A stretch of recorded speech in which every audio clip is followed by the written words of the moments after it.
সুদখোরের জীবন ত্রাসে পরিণত হবে আজ কিংবা দুদিন পর। আল্লাহ ছাড় দেন কিন্তু ছেড়ে। সুদের 70টা খারাপ দিক আছে, ভয়াবহ দিক আছে। ও আইসারুহা আইয়ানকিহার রাজুলু উম্মাহ, এর মধ্যে সবচাইতে 70টা ভয়াবহ দিক আছে সুদের।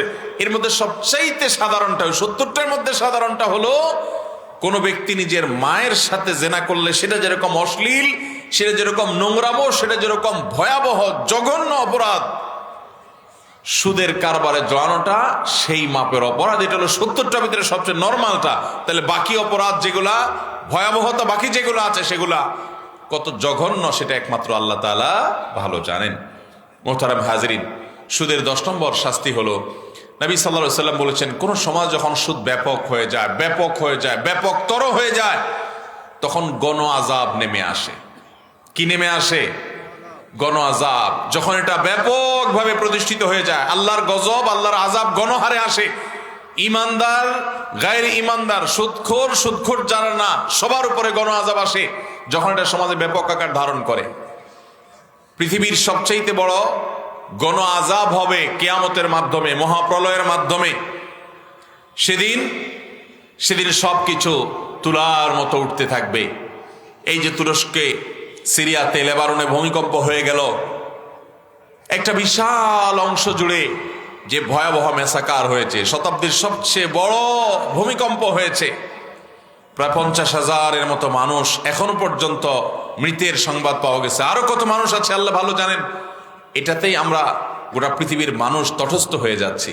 মোহতারাম হাজরিন, কিয়ামতের আগে মহাপ্রলয় যে হবে, সেই মহাপ্রলয়ের সময় যে ধ্বংসযজ্ঞ হবে, 3টা বড় বড় ভূমিধস হবে, একটা পূর্বে, একটা পশ্চিমে, একটা মধ্যে। এগুলো কিয়ামতের আলামাতে কুবরার বা বড় আলামাতের মধ্য থেকে 3টি এগুলো হবে। এইরকম গণ আযাবে পুরা এলাকা শেষ হয়ে যাবে। এটা তখন হবে যখন সুদ গণহারে সবাই সুদের সাথে জড়িয়ে পড়বে। এটা সুদের শাস্তি। এবং পৃথিবী এখন এমন একটা পর্যায়ে চলে গেছে যে আপনি 10টা টাকার ব্যবসা করবেন, শুধু লোন নেওয়া ছাড়া, একটা বাড়ি করবেন, শুধু লোন নেওয়া ছাড়া, একটা কিছু একটা করবেন, শুধু লোন নেওয়া ছাড়া কোনো উপায় যেন নাই। আস্তে আস্তে গোটা দুনিয়াটা সুদ নির্ভর হয়ে যাচ্ছে। মানুষ ইচ্ছাও করে, অনিচ্ছাও করে, এরকম একটা ব্যাপার হয়ে দাঁড়িয়েছে।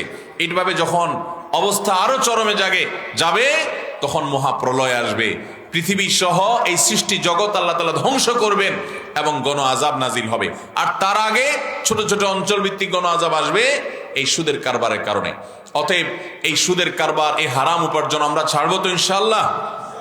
আল্লাহ তাআলা আমাদের সবাইকে এই হারাম ছাড়ার তৌফিক দান করুন।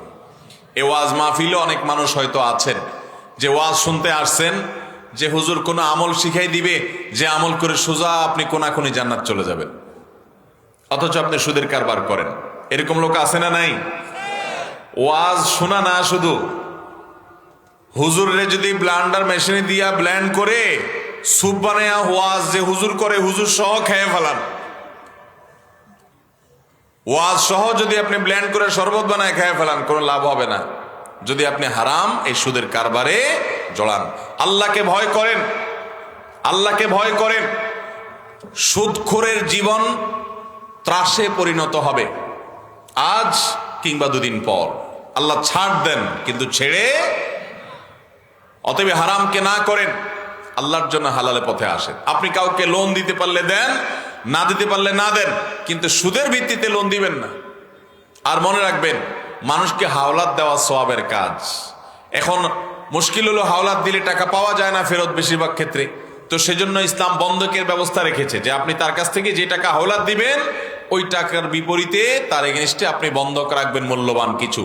ওই বন্ধকি জমি জিনিসটা, এটা সে যদি হাওলাতের টাকা দিতে গড়িমসি করে, আপনি বিক্রি করে আপনি আপনার টাকা নিতে পারবেন, বাকিটা তাকে ফেরত দিবেন যদি থাকে। এটা হলো ইসলামের নিয়ম। তারপরও আপনাকে হাওলাত দিতে হবে। হাওলাত এটা সওয়াবের কাজ। কোন কোন হাদিসে আসছে দান করলে মানুষ যে পরিমাণ সওয়াব পায়, অনেক ক্ষেত্রে হাওলাত দিলে, ধার দিলে তার চাইতে 18 গুণ বেশি সওয়াব পায়। কেন? দানের চাইতে দান তো একসাথে দিয়ে দিছে, তাহলে এখানে আবার বেশি কিভাবে পাইলো? এটা তো আবার ফেরত পাবে। এটার উত্তর হলো, এটা হলো তখনকার জন্য প্রযোজ্য। এটা বোঝাবার জন্য নবী সাল্লাল্লাহু আলাইহি ওয়াসাল্লাম বলেছেন যে আপনি এক জায়গায় একজনকে দান করলেন, তার হয়তো এত বেশি প্রয়োজন নাই, কিন্তু তারপর আপনি দান করলেন। আপনি দান না করলেও তার চলতো, তারপর আপনি দান করলেন, এটাতে যে সওয়াব পাবেন। আরেকটা মানুষ বিপদে পড়ে গেছে ভয়ঙ্কর, তার ওই বিপদ দূর হওয়ার জন্য হাওলাত দেওয়া ছাড়া নেওয়া ছাড়া, হাওলাত না নিতে পারলে এখন সে হারামে লিপ্ত হবে, সুদের কারবারে যাবে বা এরকম বিপদ হবে, ওই টাইমে আপনি তাকে যদি হাওলাত দেন তো সাধারণ সময় দানের চাইতে হাওলাতের সওয়াব বেশি হবে। আল্লাহ রাব্বুল আলামিন আমাদেরকে হারাম থেকে বের হয়ে আসার তৌফিক দান করুন। আমরা এই হারামকে না করবো তো ইনশাআল্লাহ, সুদের কারবার ছাড়বো তো ইনশাআল্লাহ। ভাইয়েরা, বাবারা, এই হারামটা ছেড়ে দেন আল্লাহর জন্য। আল্লাহ তাআলা না খাইয়ে মেরে ফেলবেন না। ওমা মিন দাব্বাতিন ফিল আরদি ইল্লা আলাল্লাহি রিজকুহা, ধরা পৃষ্ঠে এমন কোন প্রাণী নাই যে প্রাণীর রিজিকের দায়িত্ব আল্লাহ তাআলা নেন নাই। অতএব আপনি সুদের কারবার না করলে আল্লাহ আপনাকে না খেয়ে মেরে ফেলবেন না, না খাইয়ে মেরে ফেলবেন না, বরং আপনার উপার্জন হালাল যেটি আছে সেটি আসবেই আসবে। আপনি হালাল চেষ্টা করেন, এই হারামের পথে যাবেন।